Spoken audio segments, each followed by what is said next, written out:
안녕하세요. 친절한 재수씨입니다. 오늘은 기타 기술적 분석에서 추가로 알려드린다고 말씀드린 그물망 차트에 대해서 가져와 봤습니다.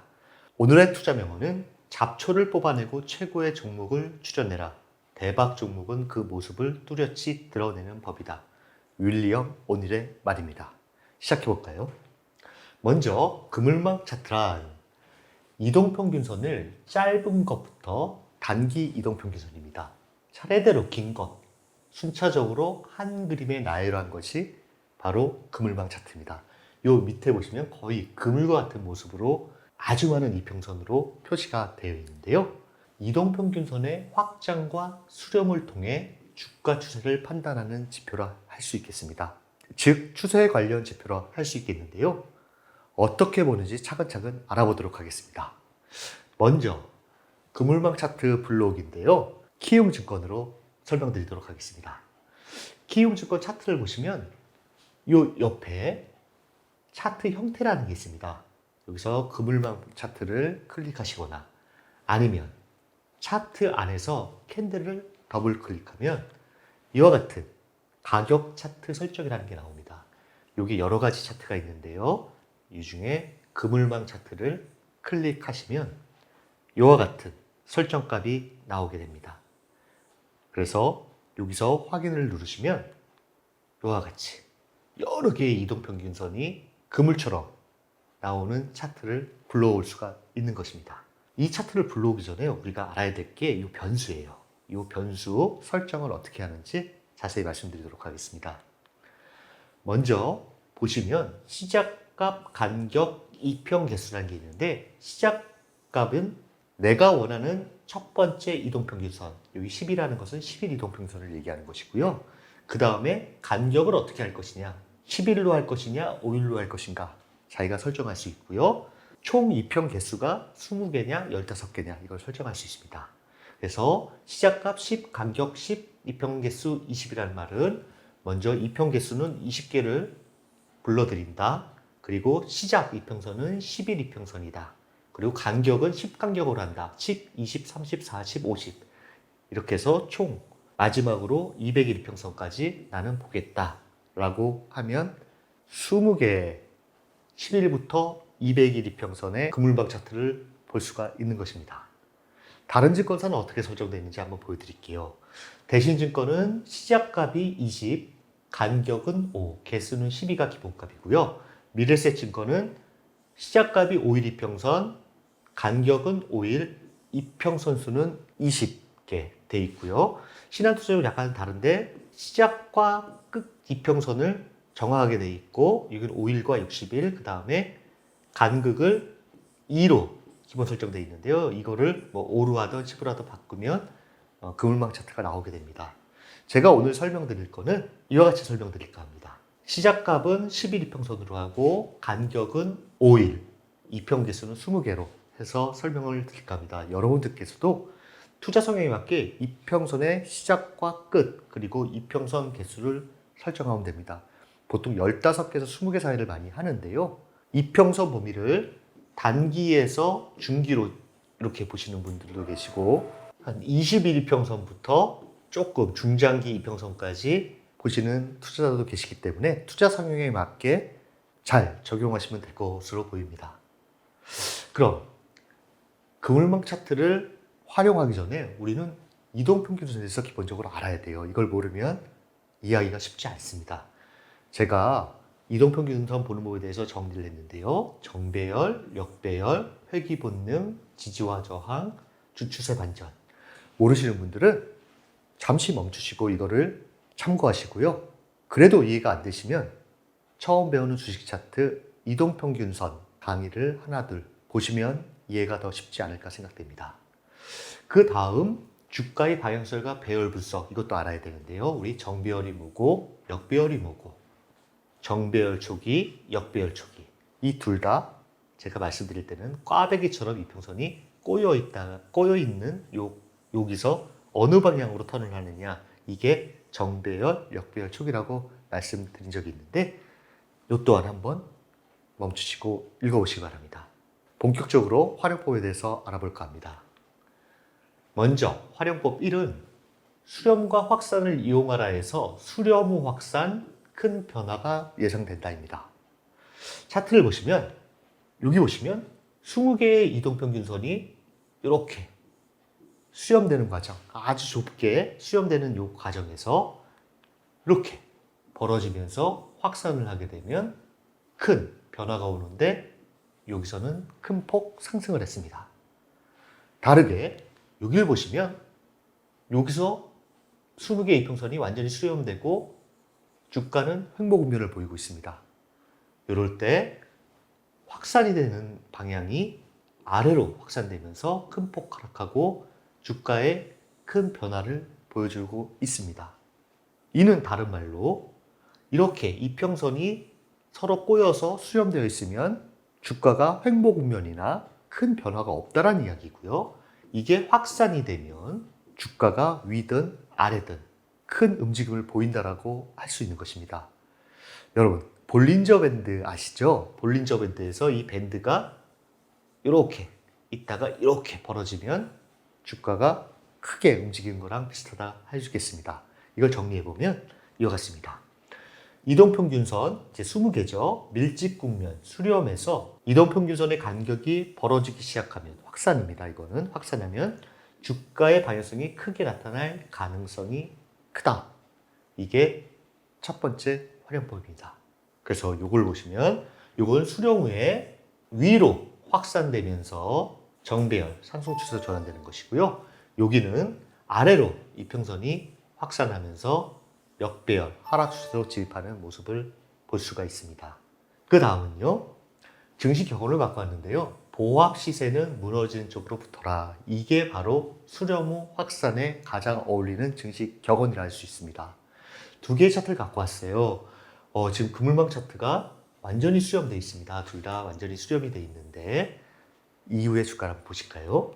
첫 번째 거는 위로 확산, 발산되면서 주가가 오르는 모습을 보이고 이 두 번째 차트는 아래로 방향을 틀면서 이평선이 확산하면서 하락하는 모습을 보이고 있습니다.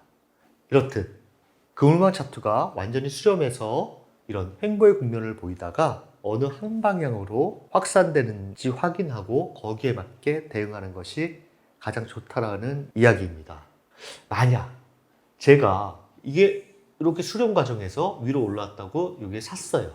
샀는데 다시 이 안에 그물 안으로 들어왔다가 밑방향으로 내려오면서 이게 확산된다라고 하면 이럴 땐 제가 손절을 해야 되겠죠. 이럴 경우도 꽤 있는데요. 이럴 때는 요 그물망 차트의 지지가 형성되는지 확인을 하셔야 되고 이 지지가 깨지고 만약에 확산으로 돌아간다라고 하면 하방향으로 큰 움직임이 있겠구나 하고 손절을 하셔야 됩니다. 그 다음은요. 이번에는 수렴 후 확산이 아니라 확산 후 수렴입니다. 이거는 추세 전환을 암시한다. 바로 앞에서 우리는 이렇게 수렴을 하다가 방향을 확산을 하는데 위쪽으로 탔어요. 그러면서 쭉 주가가 올라가고 있는데 보시면 어느 정도 고점에서 주식이 힘없이 내려앉으면서 이렇게 그물이 수렴되는 형태로 나오고 있습니다. 또 한 가지 유심히 보시면 그물이 이와 같이 격자의 모양으로 바뀌면서 하락을 한다. 그렇다 그러면 이거는 추세 전환일 수도 있으니 유심히 살펴야 된다. 이걸로 표현할 수 있겠습니다. 이걸 정리해보면 주가 상승으로 그물망이 크게 단기적으로 많이 상승을 했죠. 크게 확산됐다가 천정권에서 수렴하기 시작한다. 수렴하기 점점 좁아지기 시작한다. 이거는 경계 신호다. 반대로 주가가 계속 하락하면서 이렇게 확대되었다가 이게 줄어들면서 점점 수렴을 하게 된다. 이거는 관심 신호이다. 라고 할 수 있겠습니다. 요거를 좀 더 자세히 말씀드리자면 확산 후 수렴인데 우리 보시면 여기와 여기의 모습이 약간 다릅니다. 한번 유심히 보시겠어요?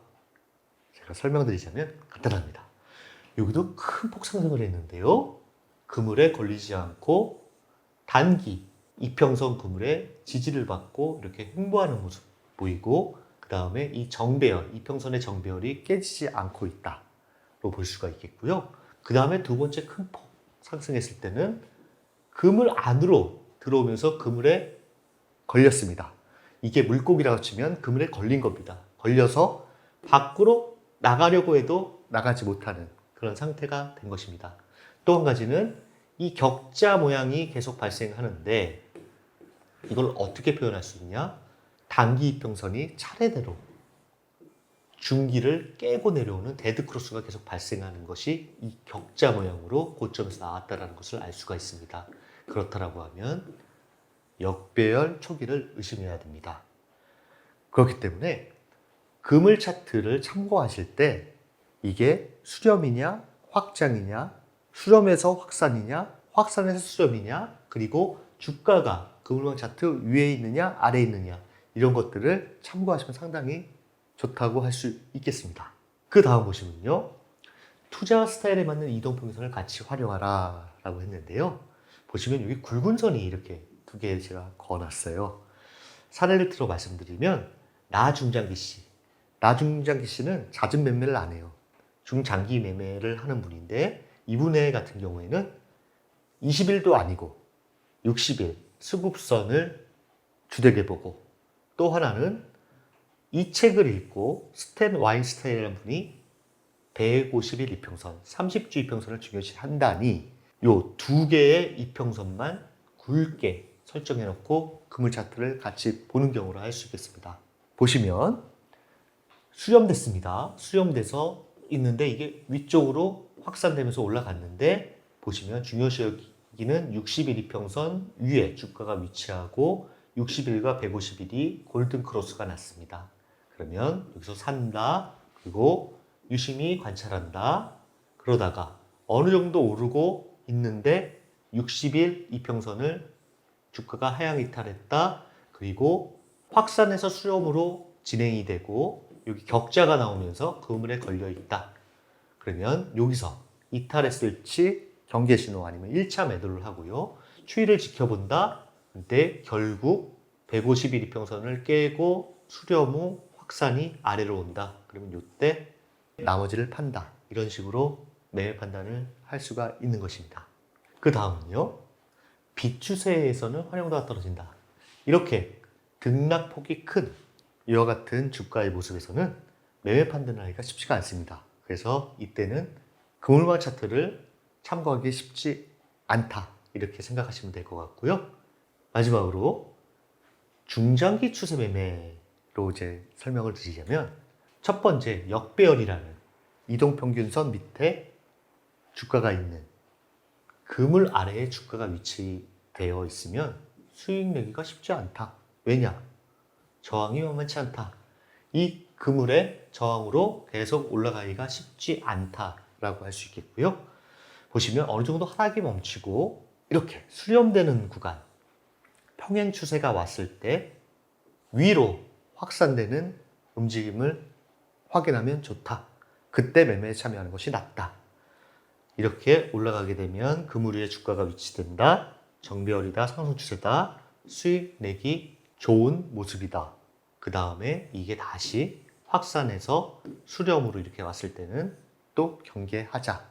이렇게 한 주가의 사이클을 봤을 때 이와 같은 모습으로 현재 내 주식이 여기에 위치해 있느냐, 여기에 위치해 있느냐, 수렴 단계에 있느냐, 확산 단계에 있느냐, 어느 위치에 있는지를 참고하는 데 아주 좋은 지표라 할 수 있겠습니다. 이거를 정리해 보면 다음과 같습니다. 이거 읽어보시고 나 알 것 같아, 그러면 다 아시는 건데요. 그물망 차트는 일정한 날짜 간격이 있는 다수의 이동평균선을 한꺼번에 표시한 추세지표라고 할 수 있겠습니다. 그리고 이동평균선의 확장과 수렴을 통해 현재의 시세 흐름을 파악할 수 있다는 장점이 있습니다. 그물망 차트는 이 그물망 차트로만 어떤 매매 판단하기에는 쉽지 않습니다. 그렇기 때문에 종합적으로 다 판단하되 추세 매매를 하시는 분들은 참고하시는데 상당히 좋은 보조지표라 할 수 있겠습니다. 그리고 그물망 차트의 활용법은 이와 같으니까요, 한번 읽어보시기 바랍니다. 어떠셨는지요? 차트 도구는 너무도 많고 다양하기 때문에 결국 자신의 투자 스타일과 맞는 보조지표 한두 개 정도 찾는 것이 가장 좋은 방법이라 할 수 있겠고요. 여러분들께서 댓글로 알고 싶다라고 말씀 주신 기타 기술적 지표의 마지막 시간이었습니다. 이 외에도 더 알고 싶은 기술적 지표가 있다면 댓글에 남겨주시면 차후에 준비해서 소개해 드리도록 하겠습니다. 감사합니다.